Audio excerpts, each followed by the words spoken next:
Hello फौजी, सुन, मूसेवाला की security हटा ली गई है और अब तुझे बाकी लड़कों के साथ मिलकर कल यानी 29 मई को हर हाल में काम करना है। जी डॉक्टर साहब, काम हो जाएगा, मेरी टीम तैयार है। इन तस्वीर और चेहरों से तो आप वाकिफ होंगे, लेकिन सिद्धू मूसेवाला के कत्ल से पहले और कत्ल के बाद साजिश के आका और उसे अंजाम तक पहुंचाने वाले शूटरों के बीच क्या क्या बातचीत हुई, ये आज हम आपको बताएंगे। दरअसल ये कनाडा में बैठे गैंगस्टर गोल्डी बराड़ और लॉरेंस बिश्नोई गैंग से जुड़े शूटर प्रियव्रत फौजी की उस बातचीत का हिस्सा है जिसमें सिद्धू मूसेवाला के कत्ल की फाइनल प्लानिंग की जा रही थी। तारीख 28 मई सुबह 11 बजे गोल्डी ने कनाडा से प्रियव्रत फौजी को फोन किया और सिद्धू मूसेवाला के कत्ल के लिए पूरी तरह से तैयार हो जाने की बात कही। अगले दिन यानी 29 मई की सुबह दोनों के बीच फिर से बातचीत हुई और वारदात को अंजाम देने का पूरा खाका खींच लिया गया। गोल्डी का फोन आने के बाद 29 मई सुबह 10 बजे प्रियव्रत फौजी, अंकित और केशव हरियाणा के कीरमारा इलाके से बोलेरो में सवार होकर मानसा के लिए चल पड़े। कीरमारा में नवदीप नाम के एक शख्स ने इनके रुकने की व्यवस्था करवाई। इस जगह से मानसा की दूरी महज 103 किलोमीटर है, यानी 2 घंटे का सफर। कीरमारा से निकलकर इन्होंने हरियाणा की ओकलाना मंडी से दीपक मुंडी और कशिश को पिक किया। दीपक और कशिश यहां राजेंद्र नाम के एक शख्स के ठिकाने पर अपनी बारी का इंतजार कर रहे थे और अगले 1 घंटे बाद यानी 11:30 बजते बजते सभी उकलाना से मानसा के लिए निकल पड़े। उकलाना से मानसा की दूरी सिर्फ 85 किलोमीटर है, लेकिन कत्ल की प्लानिंग से लेकर उसे अंजाम देने और फिर भागने की पूरी कहानी गोल्डी और शूटर्स की जुबानी आपको सुनाएं, उससे पहले आप जान लीजिए कि आखिर शूटर प्रियव्रत फौजी ने कनाडा में बैठे गैंगस्टर को डॉक्टर साहब क्यों कहा। हेलो फौजी, सुन, मूसेवाला की सिक्योरिटी हटा ली गई है और अब तुझे बाकी लड़कों के साथ मिलकर कल यानी 29 मई को हर हाल में काम करना है। जी डॉक्टर साहब, काम हो जाएगा, मेरी टीम तैयार है। असल में लॉरेंस गैंग के लोग गोल्डी बराड़ को उसके नाम से या भाई कहकर नहीं पुकारते, बल्कि डॉक्टर साहब कहकर बुलाते हैं और ये गोल्डी को दिया गया एक कोड नेम है। और जो मेन परपेट्रेटर्स हैं क्राइम के, वो नॉर्मली एलियासेस और अपना कोड नेम रख लेते हैं। जैसे काला जथेड़ी का अल्फा रखा हुआ था, गोल्डी बराड़ का डॉक्टर रखा हुआ था, एक इनका और एसोसिएट था उसका टाइगर रखा हुआ था। तो दे कीप यूजिंग दिस। अब आगे इसी रोज यानी 28 मई को गोल्डी फौजी के साथ साथ दूसरे मॉड्यूल के शूटर मनप्रीत मन्नू को फोन करता है। हेलो मन्नू, की हाल है? चंगा डॉक्टर साहब, हुकुम करो। सुन भाई, तुम सब मानसा के 3 किलोमीटर पहले उसी ढाबे पर पहुंच जाना जिसकी बात कही थी। वहां तुम्हें बाकी लोग भी मिल जाएंगे। जी डॉक्टर साहब। 29 मई शाम 4 बजे अब गोल्डी बराड़ के इशारे पर सारे शूटर मानसा के 3 किलोमीटर पहले एक ढाबे पर पहुंच जाते हैं। हरियाणा साइड के शूटर्स यहां पहले ही पहुंचे हैं और ठीक 15 मिनट बाद पंजाब साइड के शूटर्स आते हैं और इस तरह यहां प्रियव्रत और उसके साथी और मनप्रीत और जगरूप रूपा सभी डॉक्टर साहब यानी गोल्डी बराड़ के अगले आदेश का इंतजार करने लगते हैं। 29 मई शाम 4:30 बजे गोल्डी बराड़ अपने शूटर्स को फिर से फोन करता है। सुनो, सिद्धू के घर का बड़ा गेट खुल गया है और तुम जल्दी से उसके घर के लिए निकलो, सिद्धू निकलने वाला है। जी डॉक्टर साहब, तुरंत निकल रहे हैं। और फिर हवा से बातें करती हुई शूटर्स की दोनों गाड़ियां यानी बोलेरो और कोरोला मूसेवाला के घर की तरफ चल पड़ती है। अब शूटर्स की बोलेरो कार मूसेवाला गांव के पहले मानसा चौक पर ही रुक गई थी। तभी गोल्डी फिर से शूटर्स को फोन करता है। मूसेवाला घर से निकल गया है, ब्लैक कलर की गाड़ी में बिना सिक्योरिटी के है, जल्दी आओ।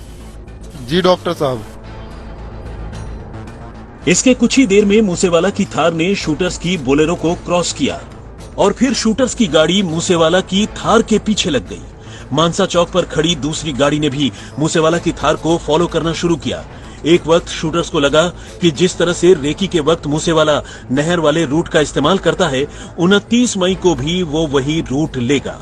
लेकिन उस रोज नहर वाला रूट न लेकर मूसेवाला जवाहर के से सीधे आगे की ओर बढ़ने लगा और तब शूटरों ने आखिरकार उनकी गाड़ी को घेर कर हमला बोल दिया।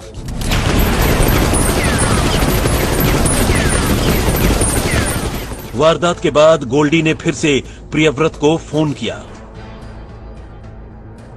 तुम लोग फतेहाबाद जाओ, वहाँ राम निवास का बंदा तुम्हें रिसीव करेगा। राम निवास तुम्हें एक होटल लेकर जाएगा रुकने के लिए। जी भाई। हाँ जी, 28 को भी आई थी। 28 को उसने बोला कि कल काम करना है। 29 को भी आई, तकरीबन 4 बजे के आसपास आई, जब उसने बोला कि इनके घर के दरवाजे खुलने वाले हैं या इनकी मूवमेंट होने वाली है। फिर जैसे मूवमेंट हो गई तो फिर उसने दोनों मॉड्यूल्स को कॉल किया और बोला कि उनकी मूवमेंट हुई है। उनके दोनों साथी जो है आर्म्ड गार्ड नहीं है, 2 दोस्तों के साथ हैं और थार गाड़ी में है। और फिर वारदात को अंजाम देने के बाद ये बोलेरो वाले का तो हमें पता है क्योंकि इसको अरेस्ट किया है। तो प्रियव्रत फौजी ने उसको कॉल बैक करके बताया था कि जो हमें काम दिया था हमने कर दिया है। इसके बाद 29 मई की रात 10:30 बजे तक सभी शूटर्स फतेहाबाद के सांवरिया होटल पहुंच जाते हैं, जहां सभी बियर पीते हैं, पार्टी करते हैं और वहीं रात गुजारते हैं। फतेहाबाद मानसा से महज 66 किलोमीटर दूर है, यानी 1 घंटा 20 मिनट के फासले पर। तब तक मूसेवाला के कत्ल के बाद पूरे पंजाब में भूचाल आ चुका था। आसपास के राज्यों की पुलिस भी अलर्ट पर आ चुकी थी, लेकिन इतनी चौकसी के बावजूद किसी को पता नहीं चला कि शूटर्स इतने करीब छुपे बैठे हैं।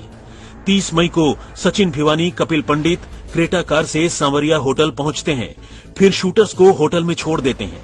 क्रेटा सचिन भिवानी चला रहा था, जबकि अंकित, प्रियव्रत, सचिन, केशव और कशिश उसमें सवार थे। कुछ दूर चलने के बाद रिड्ज कार आती है, जिसे किशन नाम का एक शख्स चला रहा होता है। कपिल पंडित उसके साथ बैठा था और केशव भी इसमें शिफ्ट हो जाता है।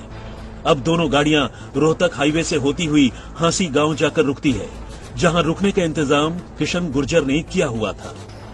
फतेहाबाद से हांसी गांव 156 किलोमीटर दूर है, यानी यहां पहुंचने में 2 घंटे 40 मिनट लगते हैं, लेकिन पुलिस अब भी बेखबर रहती है।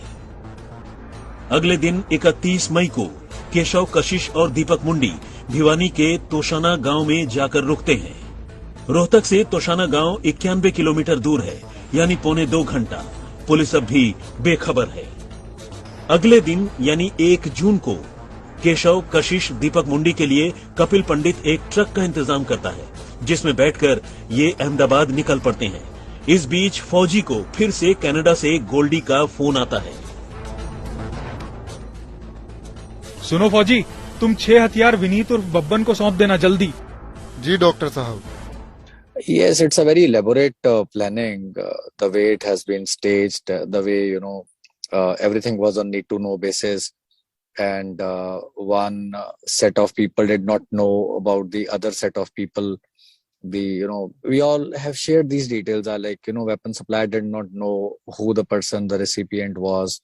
The people who organized vehicles, they did not know the purpose of the vehicles meant for, and where all these shooters stayed subsequent and even before the crime. Many of those people did not know as to their real motive. So, it's a very well planned crime. Priyavrat फौजी सभी 6 हथियार विनीत उर्फ बब्बन को सौंप देता है और गोल्डी के कहे मुताबिक प्रियव्रत फौजी, अंकित, सचिन, कपिल एक दूसरे ट्रक से राजगढ़ हाईवे होते हुए आगे निकल जाते हैं। 2 जून को दोनों ट्रकों से हरियाणा साइड के आरोपी शूटर्स अहमदाबाद पहुंच जाते हैं और फिर वोल्वो बस से रात 10 बजे मुंद्रा पोर्ट पहुंच जाते हैं, जहां आशीष नाम का एक शख्स एक फ्लैट में आरोपियों के रुकने का इंतजाम करता है। इसके बाद शूटर और आगे निकल जाते हैं।